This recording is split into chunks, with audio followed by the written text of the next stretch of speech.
कुंभ को सफल बनाने के लिए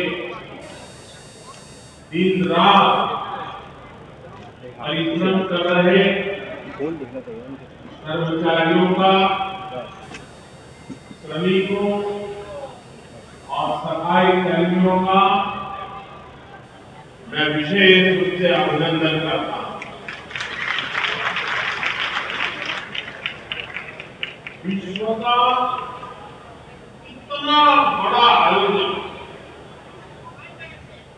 हर रोज लाखों श्रद्धालुओं के स्वागत और सेवा की तैयारी लगातार 45 दिनों तक चलने वाला महायज्ञ एक नया नगर बसाने का महाअभियान प्रयागराज की धरती पर एक नया इतिहास रचा जा रहा है।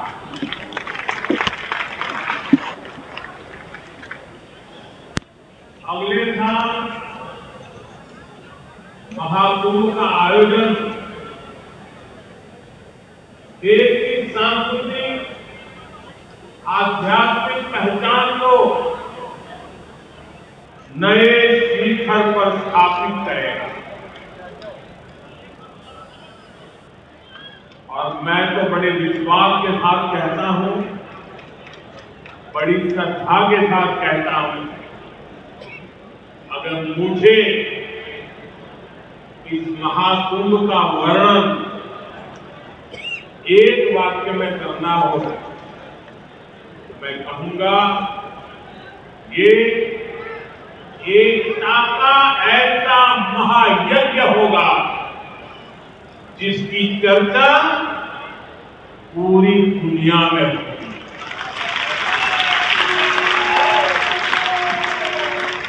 मैं इस आयोजन की भव्य और दिव्य सफलता की आप सभी को शुभकामनाएं देता हूं। साथियों, हमारा भारत पवित्र स्थलों और तीर्थों का देश है।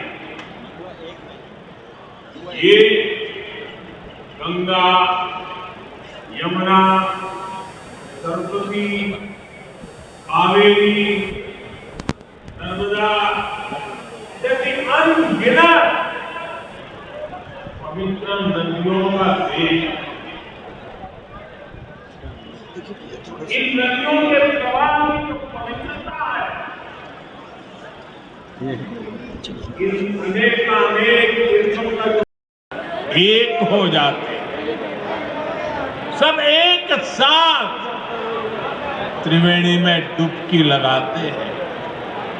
यहां जातियों का भेद खत्म हो जाता है, संप्रदायों का टकराव मिट जाता है। करोड़ों लोग एक थे, एक विचार से जुड़ जाते हैं। इस बार भी महाकुंभ के दौरान यहां अलग अलग राज्यों से करोड़ों लोग जुटेंगे।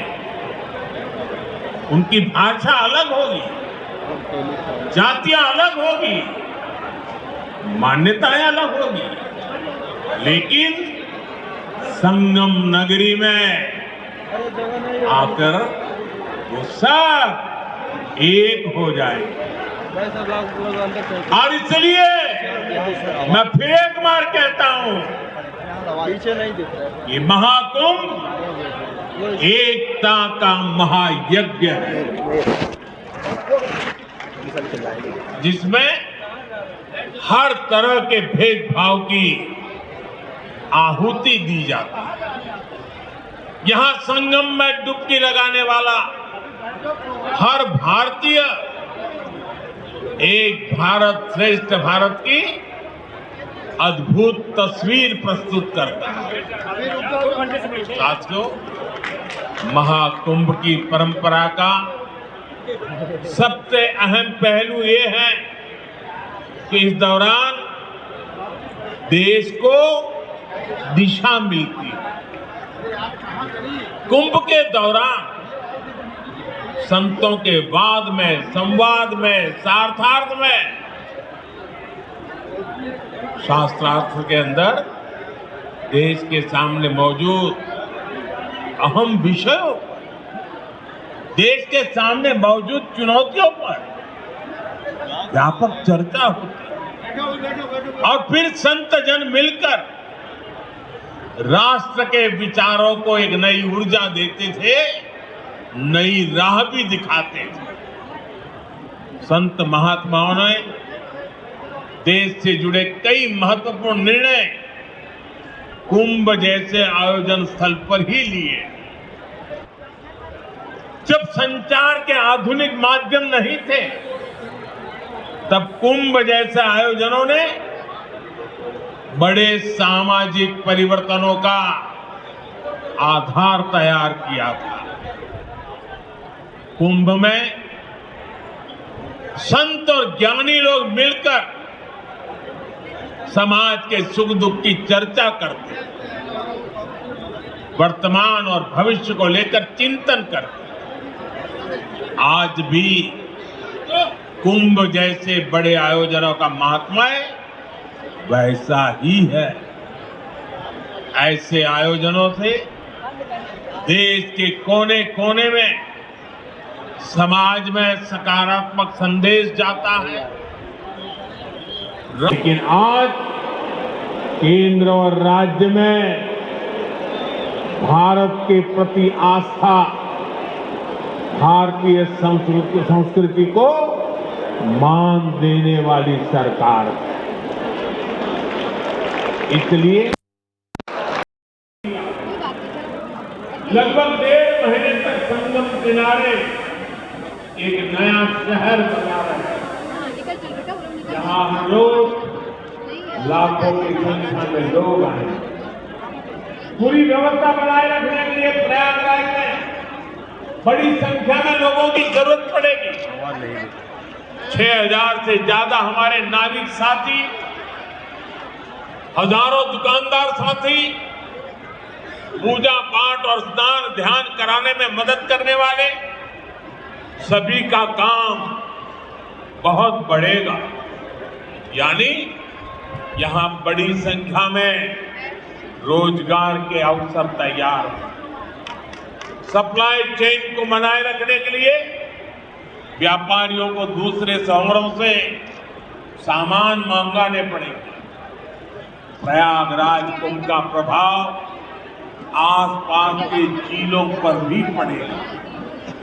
देश के दूसरे राज्यों से आने वाले श्रद्धालु ट्रेन या विमान की सेवाएं लेंगे, इससे भी अर्थव्यवस्था में गति आएगी। यानी महाकुंभ से सामाजिक मजबूती तो मिलेगी ही, लोगों का आर्थिक सशक्तिकरण भी होगा।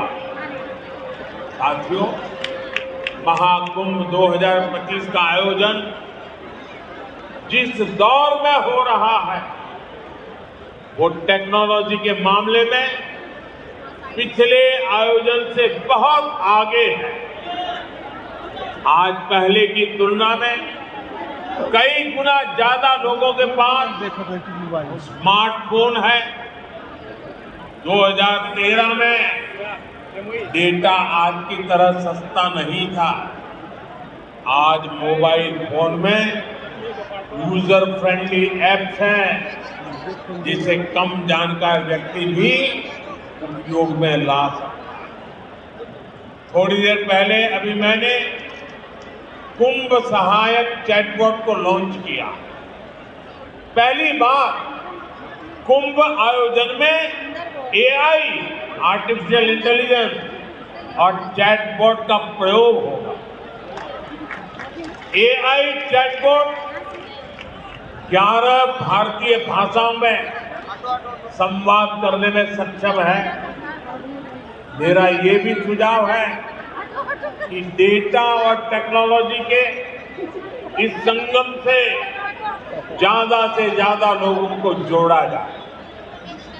जैसे महाकुंभ से जुड़ी फोटोग्राफी कंपटीशन का आयोजन किया जा सकता है, महाकुंभ को एकता के महायज्ञ के रूप में दिखाने वाली फोटोग्राफी की प्रतियोगिता रखी जा सकते हैं। इस पहल से युवाओं में कुंभ का आकर्षण बढ़ेगा। कुंभ में आने वाले ज्यादातर श्रद्धालु इसमें हिस्सा लेंगे। जब ये तस्वीरें सोशल मीडिया पर पहुंचेगी, कितना बड़ा कैनवास तैयार होगा इसकी कल्पना नहीं करती। इसमें कितने रंग, कितनी भावनाएं मिलेंगी, ये गिन पाना मुश्किल होगा। आप आध्यात्म और प्रकृति से जुड़ी किसी प्रतियोगिता का आयोजन भी कर सकते हैं। साथियों, आज देश एक साथ विकसित भारत के संकल्प की तरफ तेजी से बढ़ रहा है। प्रयागराज शहर की कनेक्टिविटी को बेहतर किया गया। मैं जिस whole of the government approach की बात करता हूं, उन महाप्रयासों का महाकुंभ भी इस थली में नजर आता है। साथियों, हमारी सरकार ने विकास के साथ साथ विरासत को भी समृद्ध बनाने पर फोकस किया। आज देश के कई हिस्सों में अलग अलग टूरिस्ट सर्किट विकसित किए जा रहे हैं। Ramayana circuit, Shri Krishna circuit, Buddhist circuit, Tirthankar circuit, इनके माध्यम से हम देश के उन स्थानों को महत्व दे रहे हैं जिन पर पहले फोकस नहीं था। स्वदेश दर्शन योजना हो, प्रसाद योजना हो, इनके माध्यम से तीर्थ स्थलों पर सुविधाओं का विस्तार किया जा रहा है। अयोध्या के भव्य राम मंदिर ने पूरे शहर को कैसे भव्य बना दिया है, हम सब इसके साक्षी हैं। विश्वनाथ धाम, महाकाल, महालोक, इसकी चर्चा आज पूरे विश्व में है। यहां अक्षय वट कॉरिडोर, हनुमान मंदिर कॉरिडोर, भारद्वाज ऋषि आश्रम कॉरिडोर में भी इसी विजन का प्रतिबिंब है। श्रद्धालुओं के लिए सरस्वती कूप, पातालपुरी, नागवासुकी, द्वादश माधव मंदिर का कायाकल्प किया जा रहा है। साथियों, हमारा ये प्रयागराज निषाद राज की भी भूमि है। भगवान राम के मर्यादा पुरुषोत्तम बनने की यात्रा में एक महत्वपूर्ण पड़ाव श्रृंगवेरपुर का भी है।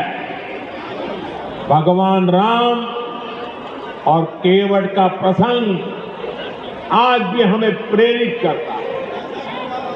केवट ने अपने प्रभु को सामने पाकर उनके पैर धोए थे, उन्हें अपनी नाव से नदी पार कराई।